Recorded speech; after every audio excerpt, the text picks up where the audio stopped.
Good afternoon and good morning again, wherever you may be in the world. I wanted to take a moment and talk to you about several books that I've written and a series that I'm known for around the world called God's Generals.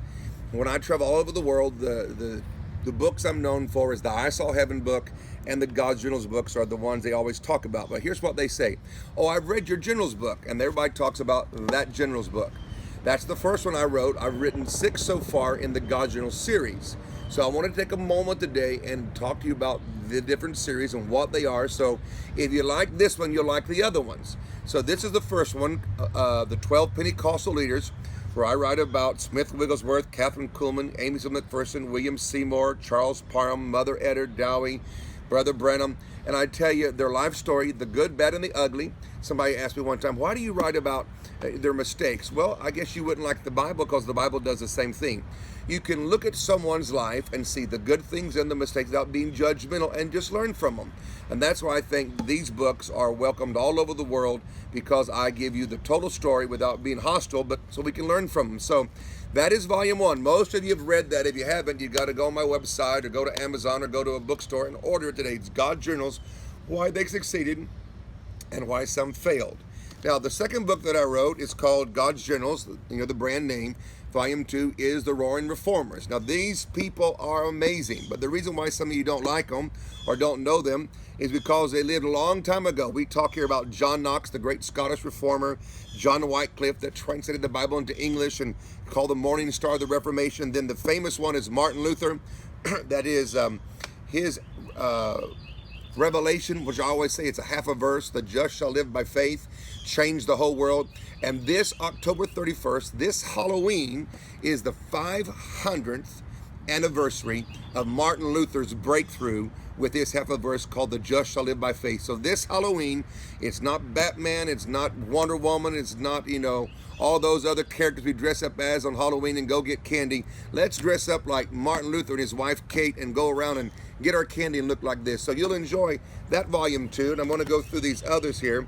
Here's another one. It's called The Heathen Evangelist. We talk about Oral Roberts, Charles and Francis Hunter, great friends of mine, Lester Summerall, my spiritual father, F.F. Bosworth, and the great apostle of England called George Jeffreys. And you'll have me got saved in the Welsh revival and got upset because it ended, and he and his friends took an oath to keep the revival going and birthed the Pentecostal movement and built churches all over the UK. He and Brother Wigglesworth were at the same time in England. And then the other one that I wrote is called The Missionaries.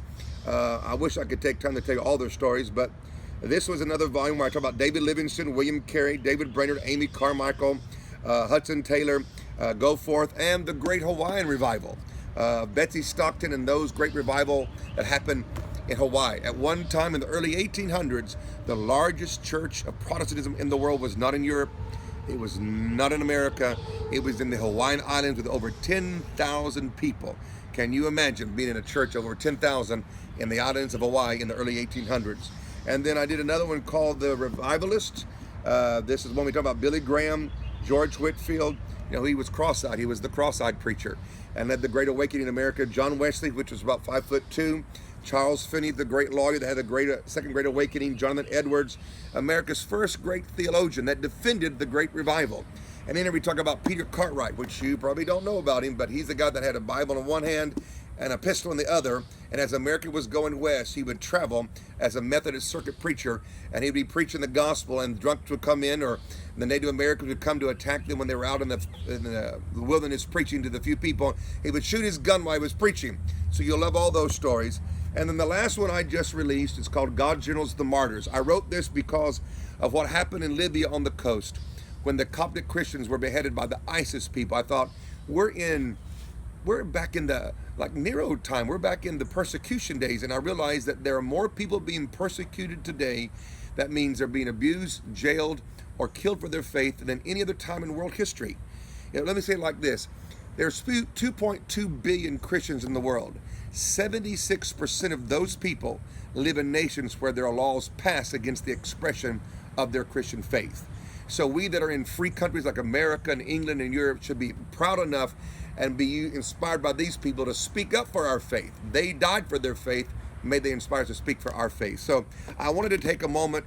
I want to come back later and talk about different ones in my God Generals Things of the Week, but I wanted to first just take a moment and say there are 6 volumes of the God Generals series, and if you want to get them, call my office at 941-748-3883. That's Orlando, Florida time.